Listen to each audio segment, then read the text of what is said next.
لا بالعكس، ما عمرها غادي تكون الجماهير ولا شي حاجه، بالعكس الانسان تيكون تيحتفل تيفرح، بالعكس ما عمرني نسيء بفريق الترجي، فريق اللي كبير واللي كل الحب والاحترام ولعبت ضده سنوات وسنوات.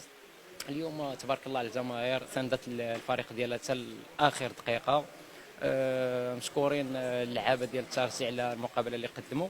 الحمد لله كنا عازمين اننا باش نديو التاهل من هنايا، واللعابه كانوا كونسونطرين ولاو تمارك علينا بيت.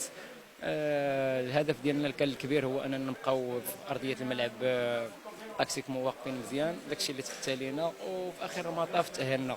اما الجماهير الترجي ولا اللاعبين، محمد انجم ماشي من الاخلاق ديالو انه لا ماشي الجماهير ماشي الجماهير وماشي اللاعبين، كاحتفال فرحت عادي، اي واحد تيفرح مي بس. لا عادي، لا شوف انا دابا داكور، انا تنوجه لهم كل الاحترام وكل التقدير والسماحه تنطلبها منهم من محمد ونجم، حيت ما انا دابا تنطلب منهم الا هما خداوها بشي منظور اخر، انا تنطلب منهم السماحه. جماهير اللي كبيره وفريق اللي كبير وما نقدرش انني نسيء ليه حتى شي حاجه، ومن هذا المنبر انا تنطلب منهم الاعتذار، حيت ماشي معويدي انني حيت ربحت انني ندير شي حركه اللي تستفز الجماهير الترجي، اللي جماهير اللي كبيره، ولا كل الحب والاحترام والتقدير وفوق.